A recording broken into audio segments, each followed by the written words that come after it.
नमस्कार, मी संकेत आणि आपण पाहत आहात मुंबई आउटलुकचा विशेष कार्यक्रम दिनविशेष। 27 जानेवारी 1967 रोजी वसंतराव नाईक सरकारच्या काळात महाराष्ट्र शासनाच्या शालेय शिक्षण विभागाअंतर्गत बालभारतीची स्थापना करण्यात आली।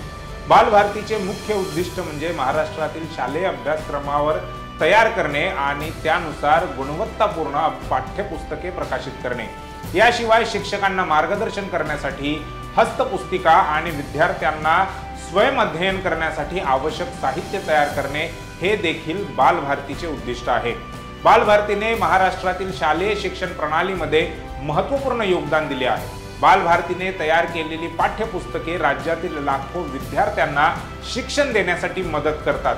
बालभारतीच्या पाठ्यपुस्तकांमध्ये विविध विषयांचा समावेश असतो, ज्यात मराठी, हिंदी, इंग्रजी, गणित, विज्ञान, इतिहास, भूगोल इत्यादी विषय समाविष्ट आहेत। बालभारतीच्या पाठ्यपुस्तकांमध्ये विद्यार्थ्यांच्या सर्वांगीण विकासासाठी आवश्यक असलेले ज्ञान आणि कौशल्ये विकसित करण्यावर भर दिला जातो।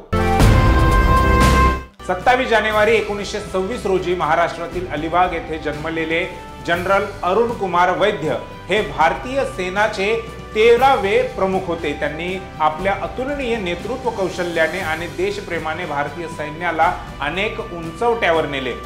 1965 आणि 1971च्या भारत-पाकिस्तान युद्धांमध्ये त्यांनी दाखवलेली वीरगाथा आजही प्रेरणादायी आहे। या दोन्ही युद्धांमध्ये त्यांना महावीर चक्र, भारताचा सर्वोच्च सेना पुरस्कार देण्यात आला। ऑपरेशन ब्लू स्टारच्या वेळी ते भारतीय भूदलाचे प्रमुख होते। या ऑपरेशन मध्ये त्यांनी स्वतःची कर्तव्यनिष्ठा आणि देशप्रेम दाखवले। या ऑपरेशन नंतर त्यांनी निवृत्ती घेतली, मात्र काही लोकांनी त्यांच्यावर हल्ला करून त्यांची हत्या करण्यात आली।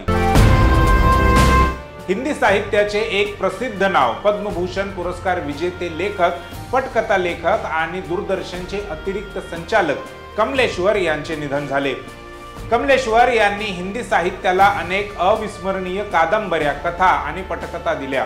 त्यांच्या लेखनाची खासियत म्हणजे त्यांनी समाजातील विविध स्तरांतील लोकांचे जीवन अत्यंत वास्तववादी पद्धतीने चित्रित केले। कमलेश्वर यांच्या लेखनातून समाजातील विसंगती, सामाजिक अन्याय आणि स्त्री प्रश्नांवर प्रकाश टाकला जात असे। त्यांच्या लेखनाची भाषा सोपी आणि सहज होती, त्यामुळे त्यांचे लेखन सर्वसामान्य वाचकांपर्यंत सहज पोहोचले। त्यांच्या कादंबऱ्यांमध्ये नगर ही कादंबरी सर्वात प्रसिद्ध आहे। या कादंबरीत त्यांनी एका छोट्याशा शहरातील लोकांचे जीवन आणि त्यांच्यातील नातेसंबंधांचे चित्रण केले आहे। दूरदर्शनचे अतिरिक्त संचालक म्हणूनही कमलेश्वर यांनी आपले महत्त्वपूर्ण योगदान दिले। त्यांनी दूरदर्शनसाठी अनेक मालिका आणि नाटके लिहिली। त्यांच्या लेखनामुळे दूरदर्शनच्या मालिका अधिक लोकप्रिय झाल्या। कमलेश्वर यांनी हिंदी साहित्य आणि दूरदर्शन दोन्ही क्षेत्रात आपली एक वेगळी ओळख निर्माण केली।